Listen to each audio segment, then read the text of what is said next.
Hey, hello everyone. I welcome you to Arjan Essays. So today's topic is about the Tokyo Olympics. It was in current affairs, so I guess कि question पूछा जा सकता है and जो ये discussion होगा it is going to be in 3 parts. Video एक ही है तो अपने हिसाब से देख लेना.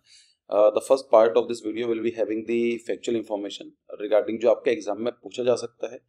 फिर उसके लास्ट के अंदर जो दूसरा पार्ट है लाइक क्वेश्चन है जो एग्जाम के पर्सपेक्टिव के लिए इतना जरूरी नहीं है, लेकिन आपके माइंड में आया होगा कि why India can't host Olympics, या फिर टोक्यो ओलंपिक्स को बोला जाता है, जापान ओलंपिक्स को क्यों नहीं बोला जाता है, लंदन ओलंपिक्स, रियो ओलंपिक्स तो सिटी के नाम पर क्यों दिया जाता है. और थोड़ा सा हम डिस्कस करेंगे कि 1.2 बिलियन पॉपुलेशन होने के बाद भी हमारी जो परफॉर्मेंस है वो इस लेवल की नहीं है जितनी होनी चाहिए. अगर आप कंपेयर करें यूएसए से, चाइना से, तो ऐसा नहीं है कि हमारी इंडिया के अंदर टैलेंट की कमी है. लेकिन देखेंगे तो पहला जो पार्ट है फैक्चुअल है वो आपके लिए एग्जाम के लिए है. मैं आपको बता दूंगा, उस वीडियो को वहां तक देखना, उसके बाद आप स्किप कर सकते हैं एग्जाम के लिए.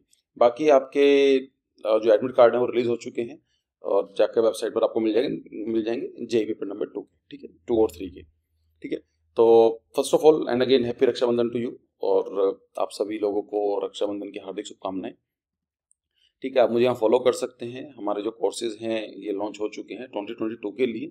तो अगर आप इस वीडियो को देख रहे हैं, अगले साल की तैयारी कर रहे हैं, तो आप इस यहाँ पर एनरोल कर सकते हैं. ऐप का लिंक सब कुछ आपको नीचे मिल जाएगा. तो ये पता होना चाहिए कब ये स्टार्ट हुआ है. ये वाला जो एडिशन है इट इज 23 जुलाई 2021 को, ठीक है, 23 जुलाई 2021 को ये स्टार्ट हुआ था, जो रहा 8 अगस्त 2021 तक, ठीक है. फिर हम बात करें कि ये it was 32nd edition of the Olympic, ठीक है. तो ये 32वें ओलंपिक गेम हुए थे. मॉडर्न ओलंपिक्स के बारे में बात करेंगे. हिस्ट्री के बारे में हम लोग डिस्कस नहीं करेंगे, लेकिन अगर एक्चुअली जब मैं डिस्कस इसको पढ़ रहा था इसके बारे में, तो मुझे इतना इंटरेस्टिंग टॉपिक लगा कि कैसे इसकी इवोल्यूशन हुआ है. लाइक ओलंपिक्स, एंशिएंट ओलंपिक्स चलते थे पहले ग्रीक के अंदर, आई थिंक 800 बीसी. उसके बाद वो 1200 साल तक बंद रहे. उसके बाद से फिर दोबारा इसको रिवाइव किया गया. कई सारी चीजें ऐसी हैं जो आपको सुनने में थोड़ी हैरान लगेंगी. लाइक कि जो जो ओलंपिक्स हुआ करते थे बहुत पहले वाले, एंशिएंट वाले ग्रीक में, तो वहां पर क्या था कि एक दिन के होते थे और सिर्फ एक ही इवेंट हुआ करता था, रेस वाला. और वहां पर लाइक कपड़े नहीं पहनते थे वे. रेस जब भी वो कोई भी स्पोर्ट्स इवेंट करते थे तो वुमेन्स वर नॉट अलाउड. ऐसे कई सारी चीजें हैं जो शायद आप सुनने के बाद आपको अच्छा लगेगा, लेकिन अगेन अभी एग्जाम के लिए नहीं है तो हम लोग बाद में पढ़ेंगे. तो आपको ये पता होना चाहिए कि why it is called as 2020, but it happened, right, it just completed in 2021. तो होता क्या है, हर 4 साल के बाद होते हैं. सो लास्ट जो हुए थे it was 2016, it is in Rio. तो रियो के बारे में पता होना चाहिए, कहाँ पर है, ब्राजील में. रियो समिट का भी पता होना चाहिए, रियो समिट किसके लिए रिलेटेड है. तो है ना 1992, उसकी वीडियो मैंने एनवायरमेंट एंड कन्वेंशन को बना रखे, जाकर देख लेना, ठीक है. सो 2016 में रियो में हुए थे, तो 4 साल के बाद होने थे, 2020 में होने थे, लेकिन ड्यू टू कोविड तो ये एक साल पोस्टपोन कर दिए गए थे, ठीक है. तो 32nd जो एडिशन है वो 2021 में हुआ था, जिसका नाम था टोक्यो ओलंपिक्स 2020. अब जो नेक्स्ट वाले होंगे वो 2024 में होंगे. कहाँ होंगे, पेरिस में होंगे, ठीक है. यहाँ पर आपने एक चीज नोटिस की है कि यहाँ पर ओलंपिक्स के बारे में रियो हो गया, या टोक्यो है, पेरिस है, लंदन, एम्स्टर्डम है, ये जो भी होते हैं, एथेंस है, तो ये जो भी नाम होते हैं ये सिटी के नाम पर पड़ते हैं. क्यों? Because the all the responsibility is given to the city only. अगर मान लीजिए इंडिया में कराना चाहते हैं तो इंडिया नहीं कराएगा उसको, उसको मुंबई, बेंगलुरु, दिल्ली, तो दिल्ली ओलंपिक्स के नाम से आ सकता है. तो जो भी मोस्ट ऑफ द जो रेस्पॉन्सिबिलिटी होती है it has been given to the city only. और इसके अंदर म्यूनिसिपल जो कॉर्पोरेशन होता है उसे सिटी का, वही अपनी तरफ से इनिशिएट करता है. हाँ, of course without central government नहीं हो सकता है.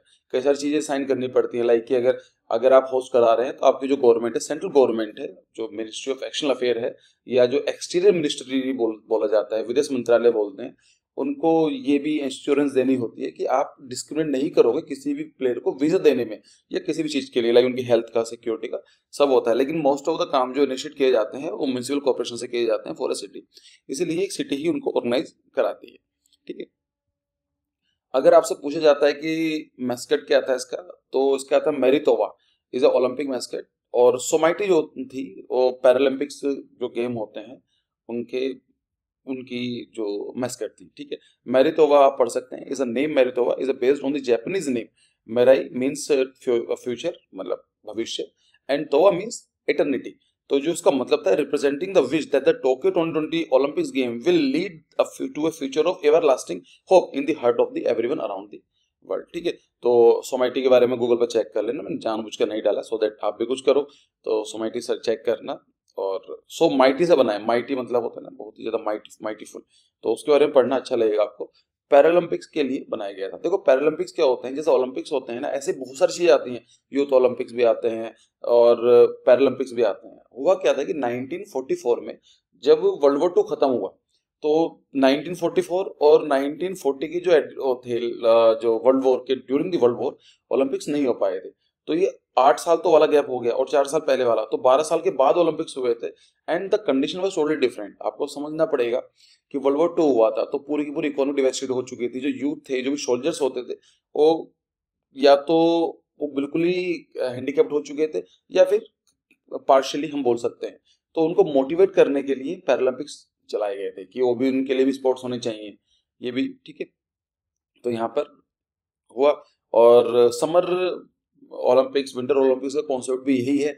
कुछ गेम्स ऐसे होते हैं जहां पर आप समर में काम करा सकते हैं, एक विंटर्स के लिए हर चीज पॉसिबल नहीं है। जैसे मान लीजिए आपको स्कीइंग करनी है, तो अगर हम सब बात करें कि दिल्ली के अंदर कभी नहीं हो सकता है, आपको विंटर चाहिए होंगे। तो ये पहले क्या होते थे, समर ओलंपिक्स के साथ साथ ही विंटर ओलंपिक्स होते थे। लेकिन अब क्या करा आईओसी, इंटरनेशनल ओलंपिक कमेटी, उन्होंने क्या किया कि इसको 2-2 साल गैप डाल दिया। हर 4 साल के अंदर समर ओलंपिक्स होते हैं, फिर 2-4 साल के बाद विंटर ओलंपिक्स होते हैं, लेकिन दोनों में 2-2 साल गैप रहता है। ये हिस्ट्री है। अगर वही है कि मैं आपका टाइम और नहीं लगाना चाहता हूँ, क्योंकि अभी आपके लिए टाइम बहुत जरूरी है। कभी बाद में इसको डिस्कस करेंगे, बहुत ही ज्यादा इंटरेस्टिंग इसकी हिस्ट्री है, आपको अच्छा लगेगा सुनने में, ठीक है। तो आप वो चेक कर लेना। फिर आता है इसका मोटो। क्या था मोटो? वाज यूनाइटेड बाय इमोशंस, कि इमोशन है ना, यूनाइटेड बाय इमोशंस। तो ये भी याद रखना, दे कैन आस्क यू कि what was the motto of the Tokyo Olympics, ठीक है। यहाँ पर आपको पता होना चाहिए 119 से 120 लोगों ने पार्टिसिपेट किया था। देखो मैं आपको सही बताऊं, personally I am not good in remembering the facts, और मुझे आपको जो इन्फॉर्मेशन दे रहा हूँ ना कि इसका मस्कट ये था या फिर इसका मोटो ये था, मुझे इतना कुछ खास पसंद भी नहीं है। मतलब मुझे ऐसा लगता है इट्स अ फैक्चुअल इन्फॉर्मेशन जो ऐसा किसी काम की नहीं है। अगर मुझे पता करना होगा तो I will search on internet. लेकिन जो मैटर करता हो ये होना चाहिए कि हमारे इंडिया से इतने सारे पॉपुलेशन होने के बाद भी सिर्फ 119 पार्टिसिपेट क्यों करते हैं, या फिर 7 मेडल ही क्यों लेकर आ पाते हैं। तो खैर वो कंसेप्चुअल इन्फॉर्मेशन थोड़ा हमारे ज्यादा फोकस रहता है। लेकिन चलो एग्जाम में तो फैक्चर पूछा जाएगा, तो ये भी शायद याद कर लो। फिर इंपॉर्टेंट क्वेश्चन है flag bearer at the opening ceremony, कि जब टोक्यो ओलंपिक्स के अंदर हमारे इंडिया की तरफ से किसने फ्लैग बेयर किया था ड्यूरिंग द ओपनिंग सेरेमनी। तो मैरी कॉम को आप जानते हैं, मैरी कॉम को याद रखिए, और मनप्रीत सिंह जी हैं जो इंडियन मेंस हॉकी टीम के कैप्टन हैं, ठीक है। और जो फ्लैग बेरर थे इन closing ceremony, it was Bajrang Punia, ठीक है। उसके बाद देखिए जो हमारी जो रैंक रही है, इट इज 48th रैंक, जिसके अंदर हम लोगों ने 1 गोल्ड, 2 सिल्वर और 4 ब्रॉन्ज जीते थे। ओवरऑल इट इज 7, और ये हमारा बेस्ट है। मतलब इससे हम जो 7 जो मेडल्स हैं, हमने 7 मेडल कभी नहीं जीते आज तक। जो लास्ट जो हमारा बेस्ट था, it was 6 medals in 2012 London Olympics. तो 2012 के बाद हम लोगों का बेस्ट ये रहा है, अभी तक का बेस्ट ये रहा है, ठीक है। नंबर 1 पर देखेंगे आप तो यूनाइटेड स्टेट है 39 गोल्ड है, 41 ब्रॉन्ज, सिल्वर है 33 ब्रॉन्ज है, जो कि 113 बनता है। चाइना के अंदर 38, 32, 18, 88, तो आप समझ सकते हैं। तो नंबर 1 पर यूएसए है, सेकंड चाइना है, तीसरा जापान है, फोर्थ ग्रेट ब्रिटेन है। ये याद कर लो, क्वेश्चन अभी आएगा मतलब इसी वीडियो के अंदर, उसका जवाब आपको मैंने पहले ही दे दिया है। अगर आपको सब कुछ याद रखना है, सबसे इंपॉर्टेंट चीज क्या है, तो आपको पता होना चाहिए नीरज चोपड़ा जी के बारे में। ये आपकी इनकी जो एज है जस्ट 23 ईयर्स है, और इनको गोल्डन बॉय बोला जाता है। देखिए गोल्डन बॉय क्यों बोला जाता है, आप इनके चेक कीजिए रिकॉर्ड। ओलंपिक्स गेम 2020 टोक्यो, तो यहाँ गोल्ड लेकर आए। एशियन गेम्स 2018 जकार्ता में जो हुए थे, इसमें भी गोल्ड थे। कॉमनवेल्थ जो गेम थे 18 गोल्ड कोस्ट, वहां पर भी गोल्ड। एशियन चैंपियनशिप भुवनेश्वर जो हुए थे 2017, यहाँ पर भी गोल्ड। साउथ एशिया, तो यहाँ पर भी gold. Junior world junior championship gold. तो आप देखेंगे कि अगर आप 2016 से देखेंगे तो पिछले 5 साल से और इनका पूरा का जो भी परफॉर्मेंस रही है, परफेक्टली एकदम गोल्ड के ऊपर रहती है, ठीक है। और ये आपको पता होना चाहिए कि he is also working in Indian army, जो वहां पर सूबेदार की पोस्ट पर है। यहाँ पर है ना, 2016 से लेकर अभी तक सूबेदार की पोस्ट पर है। शायद ये वीडियो भी काफी वायरल हुई थी कि जब इनको गोल्ड मिला था तो उन्होंने फ्लैग पहना हुआ था, उसको बहुत ही इज्जत के साथ उनको फोल्ड किया, उसके बाद उसको वहां पर रखा in comparison of other athletes. देखो हमारे इंडिया में ये चीज बड़ी अच्छी होती है कि हम लोग इंडिया की एज अ फ्लैग बहुत रेस्पेक्ट करते हैं। और मैंने जितने भी लोगों से मिला हूं, मतलब मैं रैंडमली देखा होता हूँ, चाहे वो किसी भी सोशल क्लास से आए, किसी भी रिलीजन से आए, किसी भी कम्युनिटी से आए, they all give the same respect. तो ये चीज दिखाई देती है। और आर्मी के अंदर तो हमारी मतलब आर्मी से ऊपर कुछ है ही नहीं अगर इन चीजों के बारे में देखा जाए कि how to protect our India, how to protect our national flag, तो वो चीज दिखाई देती है, उनके बिहेवियर में दिखाई देती है। ठीक है, तो आप इनका नाम याद रखें, जिसके अंदर इन्होंने 87.58 मीटर में गोल्ड मेडल जीत कर आए हैं। और किसमें? भाला फेंक में, मतलब जैवलिन थ्रो के अंदर ही got gold. So 87.58 metre was the length. ठीक है, और आपको ये पता होना चाहिए he was the first Indian to win the gold in track and field event. मतलब ये पहले भारतीय हैं जिन्होंने ट्रैक एंड फील्ड इवेंट में गोल्ड प्राप्त किया है। और ओवरऑल हम इंडिविजुअल लेवल की बात करें, he is the second. First कौन थे? आप मुझे इसका कमेंट सेक्शन में जवाब दो। ये आपका पहला क्वेश्चन है इसी वीडियो, पता होना चाहिए ना पहला कौन थे। तो दूसरा तो ये है, पहले कौन थे? और फील्ड एंड ट्रैक के अंदर ही इज द फर्स्ट। फिर आते हैं मीराबाई चानू, तो उनको सिल्वर मेडल मिला है इन वेट लिफ्टिंग 49 kg, तो थोड़ा सा नाम पता होना चाहिए। फिर रवि कुमार दहिया जी, इनको भी सिल्वर मिला है रेस्टल में 57 kg में। मैंने सबका नाम डाल दिया है कि 7 गोल्ड, 7 जो मेडल, नॉट गोल्ड, 1 गोल्ड, और जो 7 मेडल्स मिले हैं टोटल ओवरऑल, तो कहाँ कहाँ पर मिले हैं तो आप उनका नाम देख लेना। आपको जैसे यहाँ पर है मीराबाई चानू जी हैं, फिर इंडियन हॉकी टीम है, तो we got any medal in hockey team after 41 years, मतलब 1980 में जो ओलंपिक्स हुए थे वहां पर हमने गोल्ड लिया था, उसके बाद हमें कुछ भी नहीं मिला। तो आप समझ सकते हैं कि 41 साल का जो गैप था वो पहली बार इतने दिनों बाद हमारा खत्म हुआ है। सो ब्रॉन्ज लेकर it's a very big thing. ठीक है, पीवी सिंधु हैं, आप इन सबको पढ़ लेना, और बाकी नीरज चोपड़ा जी जो हैं उनको तो आप जानते हैं, इनका तो नाम सबसे ऊपर रहेगा। ठीक है, फिर आते हैं, हम देखते हैं कुछ फैक्ट रिलेटेड टू ओलंपिक्स जो पूछे जा सकते हैं। अभी जैसे जो पहले जो ओलंपिक्स थे, देखो ओलंपिक्स की बहुत ही ज्यादा इंटरेस्टिंग इसकी हिस्ट्री रही है। पहले क्या होते थे, एंशियंट हुआ करते थे, एंशियंट ओलंपिक्स हुआ करते थे। ओलंपियस एक माउंटेन था वहां पर होते थे, तो उन्हीं के नाम पर डाल दिया गया था।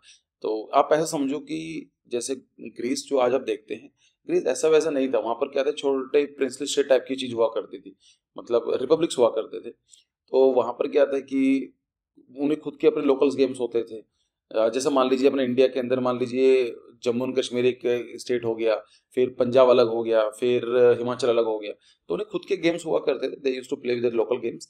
बट एक ओलंपिक्स जो थे वो सबसे फेमस हो गए, तो वहां पर डिफरेंट कंट्रीज के डिफरेंट जो रीजन्स के लोग आते थे ओलंपिक्स खेलने के लिए, तो उसको बहुत ही ज्यादा वाइड रिकॉग्निशन मिलने लगी।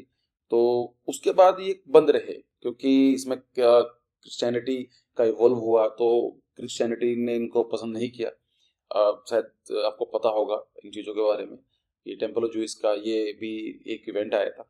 है, उसके बाद क्या होता है फिर अराउंड 80 आई थिंक 50-60 के आसपास ये फिर से उठती है कि नेशनलिज्म की बात आने लगी है कि यहाँ पर जो कंट्री को रिकॉग्नाइज किया जाए, जैसे इंडिया के अंदर होता है कि हम योगा को अब काफी आपस में रिलेट कर पाते हैं, तो ऐसा ही सेम चीज ग्रीस में भी हुआ। तो कई सारी चीजें, फ्रांस में क्या हुआ था उस टाइम 7 ईयर ऑफ वॉर हुई थी, तो 7 ईयर ऑफ वॉर के बाद क्या हुआ, यहाँ पर जर्मनी से के साथ हार गए फ्रेंच। तो वहाँ के एक पर्सन थे, आई फॉरगेट दैट नेम, उनको ऐसे लगने लगा कि जो फ्रेंच के जो लोग हैं, जो यंगस्टर्स हैं, they are not very enthusiasm, they are not very active. Why? Because they don't have an sports culture. तो उन्होंने सोचा कि ओलंपिक्स ऐसा कुछ बनाया जाए जो पूरी दुनिया में चलता रहे, so to motivate there on you. तो मैंने बताया ना, बहुत ही डिफरेंट पहलू हैं ये सब चीजें, अगर आपको पढ़ने का होगा तो। लेकिन प्रॉब्लम यही रहती है कि मुझे कुछ कमेंट्स आते हैं तो मैं सोचता हूँ वीडियो बनाऊं, बट अगेन फिर सोचा जाता है कि नहीं, अभी फोकस करते हैं पढ़ाई के ऊपर, लेकिन आपके एग्जाम कवर हो जाएंगे तो I will try to make it. ठीक है, तो 1896 में जो एथेंस में गेम होते हैं फिर से रिवाइव किए जाते हैं, और एथेंस मतलब ग्रीस की जो कैपिटल है वहां पर ही फिर से उनको फिर से स्टार्ट किया जाता है। 1928 एम्स्टर्डम ओलंपिक्स के अंदर इंडिया ने पहली बार पार्टिसिपेट किया। उससे पहले हम लोग का ऐसा इंडिया, क्योंकि हम तो एक कॉलोनियल पावर के अंडर रहते थे ब्रिटिश एम्पायर के साथ, तो हमारा इतना ज़्यादा पार्टिसिपेशन नहीं था, लेकिन इंडिया ने 1928 से पार्टिसिपेट करना स्टार्ट कर दिया था। फिर हम बात करें कि अगर आपसे क्वेश्चन पूछा जाता है कि ऐसा कौन सा कॉन्टिनेंट है that continent never host any Olympic event, so it is the African continent. अब वो अफ्रीकन कॉन्टिनेंट क्यों नहीं है, इसका आपको थोड़ा सा आइडिया होना चाहिए। अफ्रीकन कॉन्टिनेंट की फर्स्ट ऑफ ऑल कोई ऐसा कंट्री नहीं है जो इतने लार्ज स्केल के ऊपर इनको इवेंट को करा सके, क्योंकि इसके बारे में डिस्कस करेंगे कि ऐसा क्यों है, इंडिया क्यों नहीं करा पा रहा है, या फिर इंडिया कराना चाहिए तो क्या, अगर इंडिया को अपॉर्चुनिटी मिलती है तो should India host the Olympics. कुछ ये भी बोलते हैं कि 2048 के जो ओलंपिक्स हैं वो दिल्ली में किए जा सकते हैं, तो उनके बारे में देखेंगे, आपको थोड़ा समझने को मौका मिलेगा। फिर ये पहला क्वेश्चन आता है, which of the following sport is making it's debut at the Tokyo Olympics. तो ये आपको पता होना चाहिए 2022 के अंदर जो पहला जो स्पोर्ट्स होगा जो न्यूली ऐड किया गया, इट इज कराटे। ठीक है, कराटे क्या है? इट्स ए जो है कराटे क्या है? Originated in Japan. Second question है, तो ये क्या है? मार्शल आर्ट है that originated in Japan, Okinawa. तो जैसे इंडिया के अंदर भी गटका आपने सुना होगा, जो पंजाब में ये चीज बहुत चलती है, मार्शल आर्ट गटका है। अपने साउथ इंडिया के अंदर भी बहुत सारे हैं, आई थिंक एक ना दिमाग से उतर रहा है, लेकिन ऐसे बहुत सारे हैं जो काफी फेमस हैं। ठीक है, फिर आता है what are the colours of the Olympic ring. जो ओलंपिक की जो रिंग्स होते हैं उनसे कौन कौन से कलर हैं, या एक कलर है, ब्लू कलर की है, ब्लैक की है, येलो की है, या फिर ऑल ऑफ द अबव है। मोस्टली ऐसे क्वेश्चंस के अंदर ऑल ऑफ द अबव ही रहता है, अगर आप थोड़ा सा उसको समझें, साइकोलॉजी को, एमसीक्यू जो बनाते हैं। तो the right option is blue, yellow, black, green and red are the colours of the Olympic ring. तो ये चेक कर लेना, पूछा जा सकता है नाटा के लिए भी, क्योंकि ये बहुत न्यूज में थे, आपको पता होना चाहिए। तो they will give you 4 option, और उसके अंदर शायद ब्लैक कलर को रेड कर देंगे या फिर कुछ भी कर देंगे। तो should remember also this thing कि सबसे लेफ्ट में ब्लू है, सबसे राइट में ग्रीन है और रेड है, उसके नीचे येलो और यहाँ पर ग्रीन, और बीच में जो है ब्लैक कलर है। ठीक है, फिर ये नेक्स्ट क्वेश्चन आता है, why what do the Olympic ring represent. ये आपने देखा है जो ओलंपिक रिंग होती है क्या रिप्रेजेंट करती है? तो ये 5 का मतलब होता है 5 कॉन्टिनेंट एक तरीके से। सो अफ्रीका एंड अमेरिकन नहीं, Asian, Europe and Oceania, all of the above. तो इसके अंदर भी ऑल ऑफ द अबव है। The Olympic ring represent Africa, America, Asia, Europe and Oceania. ठीक, तो फिर नेक्स्ट क्वेश्चन आता है, विच जो इसका जो आपको मैंने बोला था जब हम डिस्कस कर रहे थे, which country won maximum number of the medals. So USA, China, Japan, India. जो स्टार्टिंग के 1 2 3 है, ये क्रोनोलॉजिकल ऑर्डर में ही है। सबसे ऊपर USA, then China, then Japan. India की जो रैंक थी 48 थी, ठीक, विद 7 मेडल्स। तो जो फैक्चुअल इंफॉर्मेशन थी, आई थिंक इससे ज़्यादा नहीं पूछेंगे आपसे। अब हम बात करते हैं कि 1.2 बिलियन पॉपुलेशन होने के बाद भी इंडिया के अंदर ओनली 7 मेडल्स। देखो कुछ लोग है ना, यूरोपियन जो वेस्टर्न मीडिया क्रिटिसाइज करती है कि India is happy with just winning on 1 gold medal, तो हम लोग एकदम से ऑफेंड हो जाते हैं। अगर हम लोग थोड़ा सा भी रेस्टलेस समझा जाए, सोच कर देखो, अगर कोई एक कंट्री होती, लेट्स से चाइना होती, उनके पास भी सेम पॉपुलेशन है, अगर वो 7 मेडल जीत का आते और हम इंडिया अराउंड 50-60 मेडल्स लेकर आते, हम भी शायद यही क्वेश्चन करते, है ना। ऑफ कोर्स उसके रीजन बहुत सारे हो सकते हैं कि हमारे यहाँ पर इंडिया के अंदर जो स्पोर्ट्स है उसको इतना मोटिवेशन की तरह से नहीं देखा जाता है, उसको फाइनेंशियल सपोर्ट नहीं मिलती है, तो ये भी कई सारी चीजें हैं। और सपोर्ट ही नहीं होता है, मतलब पता ही नहीं होता है। जैसे अगर आप इनके बारे में पढ़ेंगे, जो गोल्डन बॉय हैं, तो उन्होंने भी ये बताया था, मुझे पता ही नहीं था, मैं तो अपना वेट लूज करने के लिए गया था स्टेडियम, और वहां पर मैंने कई सारे स्पोर्ट्स ट्राई करे। तो सपोज करो आप अभी जो आप वीडियो को देख रहे हो, यू नेवर प्ले वॉलीबॉल, और यू नेवर प्ले क्रिकेट, और you never play maybe javelin throw. क्या पता आप उसमें परफेक्ट होते, बहुत अच्छे होते, शायद आप भी गोल्ड लेकर आ सकते। तो इंडिया के अंदर वो चीज कभी, वो कल्चर आ ही नहीं पाता है स्पोर्ट्स वाला, ठीक है, उसका सब पार्ट टाइम समझा जाता है। तो ये भी रीजन हो सकता है। फिर फंडिंग की दिक्कत पड़ती है। फंडिंग इसलिए नहीं है कि इंडियन गवर्नमेंट खर्च करना नहीं चाहती, वहां पर एक डायकोटमी है। डायकोटमी का मतलब होता है कि देखो ऐसा समझो, इंडिया के अंदर we have the largest pool of the poor people. अगर हम बात करें एब्सोल्यूट टर्म के अंदर, इतनी बड़ी जो पॉपुलेशन है, इतनी जो गरीब पॉपुलेशन है, किसी और कंट्री में नहीं है। तो हमें ये भी समझना पड़ेगा कि हमारे पास हम स्पोर्ट्स को प्रमोट करें, या फिर जो मनी है जो सोशल वेलफेयर के अंदर, सब्सिडीज के अंदर, या फिर स्कीम्स के थ्रू, या उनके पॉवर्टी एलिवेशन के लिए यूज किए जाए। ठीक है, तो ये चीज है। बाकी जो मुझे लगता है, ये तो हमारे हैं, हम ये नहीं कह सकते हैं कि we Indian we are no talented, या फिर इंडिया में टैलेंट नहीं है। अगर ऐसा होता तो फिर गोल्ड मेडल पहले क्यों लेकर आए थे। या फिर हम ये बोल सकते हैं क्रिकेट हमारा अच्छा, हम क्रिकेट में क्यों अच्छा काम करते हैं। सो द रीजन इज कि लोगों का सपोर्ट भी रहता है। दूसरा सर, यूथ के अंदर भी एक ये चीज है कि we only believe in maybe cricket, hockey, football, I think अब जेवलिन थ्रो या फिर शॉर्ट पुट, ये सब चीजें हो गई, या फिर एथलीट में इतना ज्यादा हम लोगों को इतना मोटिवेशन नहीं रहता है। अगर हम बात करें, देखो थोड़ा सा जो हम लोग अगर थोड़ा सा डिटेल में जाते हैं, सो दी जो टोक्यो ओलंपिक्स हुए हैं 33 डिफरेंट स्पोर्ट्स के अंदर, and it is having 339 total gold medals, मतलब इतने इवेंट्स हुए हैं। अगर आप एक चीज नोटिस करेंगे, इंडिया के अंदर वेट लिफ्टिंग थोड़ा सा बोल सकते हैं कि वेट लिफ्टिंग में हम लोग पार्टिसिपेट करते हैं, यस 14 है। और शूटिंग के अंदर बोल सकते हैं थोड़ा सा है, और रेसलिंग के अंदर रेसलर्स तो हमारे यहाँ पर अच्छे तरह से पार्टिसिपेशन होती है, one of the best wrestlers हैं। लेकिन आपने सुना है कोई साइकिलिंग के लिए नहीं है, एथलेटिक के लिए कुछ ज्यादा खास नहीं होता है, और एक्वेटिक तो किसी को पता ही नहीं है। आप सोच कर देखो, सबसे ज्यादा गोल्ड मेडल्स हैं, सबसे ज्यादा जो इवेंट्स हैं, वहां पर कहाँ पर एक्वेटिक्स में इंडिया का पार्टिसिपेशन ना के बराबर है। 49 जो इवेंट्स हैं वहां पर लोग हम लोग भेजते ही नहीं है, क्योंकि हम लोग को पता ही नहीं है चीज़ों के बारे में। हम कहाँ पर मेहनत करते हैं, रेसलिंग के ऊपर, या फिर शूटिंग मान लो, या वेट लिफ्टिंग मान लीजिए, ठीक है। तो वहाँ पर वैसे भी कंपटीशन बहुत ज़्यादा है, so it is having the less chances to get the gold medals. तो हम लोगों को क्या है कि अगर हम देखा जाए तो we should target on aquatics, athletics, cycling या फिर जिम्नास्टिक, इन सब चीज़ों फोकस करना चाहिए, या जूडो के ऊपर ही फोकस करना कर सकते हैं। तो इन सब चीज़ों के लिए so that we will get the more chances. तभी चाइना, यूएसए, रशिया, जापान ये क्यों कर पाते हैं जैसे एक्वेटिक्स का है। तो आप एक चीज देखो कि इन 2020 एक्वेटिक विल हैव 49 इवेंट्स। कहाँ कहाँ पर फ्री स्टाइल होगा, बैक स्ट्रोक होगा, ब्रेस्ट स्ट्रोक होगा, बटरफ्लाई होगी, individual medley, free style relay, and ये कई सारी चीजें होती हैं। हमारी तरफ से कुछ ज्यादा पार्टिसिपेशन नहीं है। जैसे कि न्यूज थी कि Tunisia Hafnaoui wins surprise Olympics swimming gold. तो ये तुनिशिया के थे और लोगों को पता नहीं था इनके बारे में, इन्होंने ज्यादा प्रैक्टिस भी नहीं की, लेकिन वो वहां पर कई गोल्ड मेडल जीत कर आ गए, तो लोगों को काफी सरप्राइज कर दिया। तो ऐसा हमारे इंडिया में भी तो हो सकता है कि हमारे यहाँ पर इंडिया में ऐसा टैलेंट हो जिन लोगों को पता ही नहीं है, कि सपोज कि अगर वो एक्वेटिक्स में जाते तो वहां पर चांसेस ज्यादा होते हैं because of less competition and it is having the more events, और हमारे डिफरेंट चीजें हमें देखने को मिलती। तो शायद हो, या तो हमारी जो टारगेट होना चाहिए, आई विश की जो हमारी इंडियन गवर्नमेंट है और इन सब चीज़ों पर फोकस करे। आप लोग भी थोड़ा पढ़ो अगर आपको इनमें इंटरेस्ट आता है। अगर कोई आपके जानकार है कि मान लीजिए कोई स्विमिंग बहुत अच्छा करता है, तो उनको बताओ कि शायद वो ट्राई करें इन चीज़ों को। So it might be possible कि हो सकता है कि आप या आपके जो फ्रेंड हैं, कोई भी हैं, वो शायद गोल्ड के लिए एक दावेदारी दे सके, ठीक है। तो फिर एक नेक्स्ट क्वेश्चन आता है कि what stop India from hosting Olympics. अगर हम बात करें कि चलो ठीक है, ये मान भी लिया कि ओलंपिक्स वाली बात है, तो कंट्रीज के लिए ऐसा क्यों होता है? हमारा मन नहीं करता है कि दिल्ली में होनी चाहिए या मुंबई में होनी चाहिए, मुंबई ओलंपिक्स 2024। तो उसके बारे में भी कई सारी चीजें होती हैं कि क्या रीजन है। देखो, सबसे बड़ी जो प्रॉब्लम आती है वो आती है बजट की।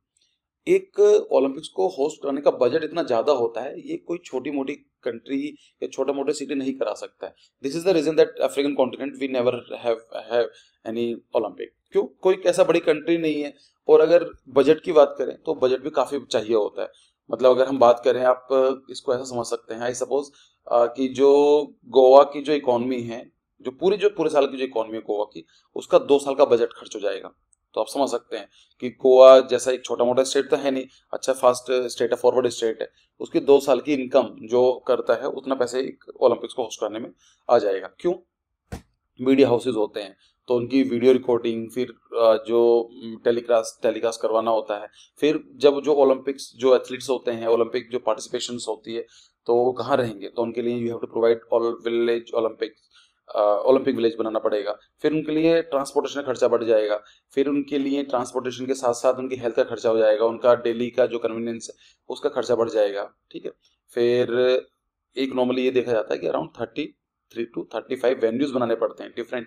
तो आप उनको भी तो बनाओगे ना, आप कोई भी सिटी इतने तो नहीं होता है उसके अंदर कि इतने स्टेडियम्स होते हैं या फिर इतने इवेंट्स एरियाज होते हैं, तो उनको बनाने तो बना भी लेते हैं। ये सब चीज़ देखने को मिलती है। फिर अगर हम बात करें कि चलो बजट खर्च भी कर लेते हैं, लेट से कि इंडियन गवर्नमेंट ने सोचा, लेट से कि मुंबई में होने वाले हैं, तो मुंबई में बोला कि मुंबई ने सोचा कि हम इतना खर्च कर सकते हैं, कोई प्रॉब्लम नहीं है। तो अगर खर्च करने के बाद का रिटर्न क्या मिलेगा? हर चीज तो what matters ultimately is the return. तो एक होता है कि देखो, नॉर्मली क्या हुआ करता था, कोई भी कंट्री या कोई भी सिटी ओलंपिक्स इसलिए कराना चाहते थे to get the media rights, क्योंकि उनको ये था कि पूरी दुनिया से लोग देखेंगे, तो वहां पर लोग उनके इवेंट्स को लाइव वीडियोस देखेंगे उनके चैनल पर जाके। तो उससे क्या फायदा होगा कि उनको मीडिया के जो एडवर्टीजमेंट या एड्स के पैसे मिलेंगे। तो इंटरनेशनल ओलंपिक कमेटी ने जो 4% लेती थी, 96% होस्ट सिटी को दिया जाता था, अब अपना शेयर बढ़ाकर 4 से 70% तक कर दिया है। तो अब जो सिटी के पास 30% तक ही मीडिया राइट्स हैं। तो कोई भी सिटी अब ज्यादा इंटरेस्ट नहीं लेती है कि इसमें कुछ ज्यादा बेनिफिट है नहीं। फिर चलो अगर ये वाली बात करी जाए कि पैसे भी खर्च कर दिए, 35 इवेंट्स भी बना दिए, सारा इंफ्रास्ट्रक्चर भी खड़ा कर दिया, तो अभी तो जरूरत है, लेकिन उसके बाद क्या होगा? खत्म हो जाएगा। तो अब ये सारी वीडियो आपको वो इमेज देखने को मिली होंगी कि ऐसे कि बनाए गए थे, और उनको क्योंकि साफ सफाई, मेंटेनेंस, उनकी क्लीनिंग, ये सब चीज़ आपको रेगुलर करनी पड़ेगी ना। तो ये देखा गया है कि उसका मेंटेनेंस ही जो है सस्टेनेबल नहीं है, और ये जो बनाए जाते थे बाद में खंडर या फिर एक ऐसे खाली से पड़े रहते हैं, जिनको इनको मेंटेन करना ही मुश्किल पड़ता है। तो उसका फिर फायदा नहीं होता है कि जस्ट बिकॉज ऑफ 15-16 डेज ये सब करने के लिए 16 से 17 दिन चलते हैं, ये उनके लिए इतना पैसा खर्चा करा जाए, ठीक है। फिर अगर हम बात करें कि सोशल इकोनॉमिक कंसर्न भी हैं, क्या हम एक डेवलपिंग कंट्री, इंडिया जैसी कंट्री के लिए इवेंट कराना ज़्यादा जरूरी है, या फिर जो यहाँ की जो पॉपुलेशन है उसके लिए वेलफेयर का काम करना जरूरी है? तो सोशो इकोनॉमिक कंडीशन की दिक्कत होती है। आपको शायद याद होगा, जब हमने मंगल पर मंगलयान भेजा था तो वेस्टर्न मीडिया ने ये दिखाया, एक ऐसी इमेज कार्टून आया था कि एक इंडियन बंदा दिखाया था and he is having the cattle, और वो नो कर रहा है एलिट ग्रुप के लिए। तो लोग ये बोलते हैं कि तुम लोग जरूरत क्या है सब काम करने की, अपनी गरीब पॉपुलेशन है उनको फोकस करो। ऑल्दो उनका माइंडसेट अलग है वेस्टर्न मीडिया का, लेकिन ये सब चीज़ें देखने को मिलती हैं। फिर इन्वायरमेंटल कंसर्न्स भी आते हैं। अब अगर आप कोई देखो, जो ये इवेंट्स बनाए जाएंगे वो किसी मेन सिटी में ही बनाए जाएंगे, ऐसा तो है नहीं कि आप बिल्कुल ही गांव में जाकर बना देंगे, क्योंकि फिर उसका कॉस्ट बढ़ जाएगी, ट्रांसपोर्टेशन की, इवेंट करानी है, कई सारी चीज़ें करानी है, इंफ्रास्ट्रक्चर लाइट का देखना पड़ेगा। तो ये चीज भी आती है कि जब भी होस्ट कराए जाते हैं या तो सिटी में होते हैं, सिटी के बहुत पास होते हैं। अब सिटी के अंदर वो वाली बात आती है कि आपको लैंड तो चाहिए होगा। अब लैंड कहाँ से लेकर आएंगे? तो या तो आप एक काम करेंगे, जैसे लंदन ने क्या किया था कि अपना जो इंडस्ट्रियल एरिया था उसको खत्म कर दिया था, बाद में सिटी सस्टेनेबल वो नहीं रह पाई। दूसरा क्या था, रियो ने क्या किया था कि अपने स्लम्स थे वो खत्म कर दिए। सेम प्रॉब्लम इंडिया के साथ भी आएगी, क्योंकि इंडिया के जो दिल्ली है, आपको तो लैंड तो चाहिए होगा ना, तो वहाँ पर ये भी रहता है। फिर उनका लोकल पीपल के जो रिहेबिलिटेशन है, जो वहाँ के लोग रहते हैं उनको कहाँ पर करेंगे, कई सारी चीज़ें और भी रहती हैं, इन्वायरमेंटल कंसर्न भी रहते हैं। फिर सबसे बड़ी बात होती थी ब्रांडिंग की, कि सबसे अगर कोई ओलंपिक होल्ड करता था तो एक न्यूज़ आती थी कि चलो इस सिटी के अंदर ओलंपिक्स हो रहे हैं। तो branding was a very broad term that time. लेकिन अगर हम बात करें कि ब्रांडिंग आज के डेट के अंदर, Olympics is not the only thing to promote this soft power और टूरिज्म को प्रमोट करने के लिए कि आपको ओलंपिक्स से चाहिए होंगे। Even in the age of the social media you have much more options जो ज़्यादा बेटर है, सस्टेनेबल है और ज़्यादा रीजनेबल भी है। तो लोगों का मन वहाँ से भी, जो कंट्री है, उन सिटीज़ हैं, उनका भी थोड़ा कम हो रहा है। For example in 2012 Olympics I think it was 16 nomination, 16 लोगों ने नॉमिनेट किया था कि हम कराना चाहते हैं, और 2024 के लिए सिर्फ 2 ही सिटी का नॉमिनेशन आया था, जो सिटीज इंटरेस्टेड थी। तो धीमे धीमे उनका भी इंटरेस्ट कम होता जा रहा है। ठीक है। फिर दूसरा ये भी होता है कि चलो ब्रांडिंग तो कर दी, अभी वेस्टर्न जो सिटीज होते हैं वहाँ के तो अच्छी ब्रांड किया जाता है वेस्टर्न मीडिया के थ्रू, जो ग्लोबल मीडियाज हैं। लेकिन अगर आप अपनी बात करेंगे तो यहाँ पर भी ऐसा सुनने को मिलता है, लाइक जैसा ये न्यूज आई थी, Zaha Hadid Tokyo Olympic stadium slammed as a monumental mistake and a disgrace to future generation. तो इस तरह की जो ब्रांडिंग होती है नेगेटिव ज्यादा होती है, तो फिर वही सोचते हैं कि क्यों कंट्रोवर्सी में पड़ना है, तो लोग ये जो सिटीज हैं उसको भी अवॉइड करते हैं।